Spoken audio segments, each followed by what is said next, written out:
At Mer, we like to make things easy for you. That's why we give you a choice to charge your electric vehicle as a guest user or by registering on our network for all of our public charge points. This is a Mer rapid charger. The power on these can be up to 75 kilowatts. As a guest user, you can charge using contactless payment or by the app. With contactless payment, connect the cable to your vehicle, hold your payment card on the payment terminal and press start on the charger. To end your charge, press stop on the charger and disconnect the cable. With the app, you do not need to sign up with us.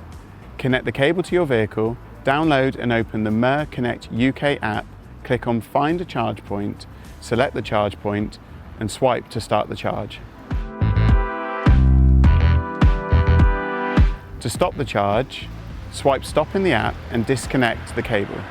A receipt will be sent out to you via email following your charge. To charge with a Mer charge card, create an account in the app or the driver portal to order it. Connect the cable to your vehicle and hold the charge card on the Wi-Fi icon on the charger screen and press start on the charger. To stop the charge, hold the charge card on the screen, press stop and disconnect the cable. Detailed instructions can be found on the charge point.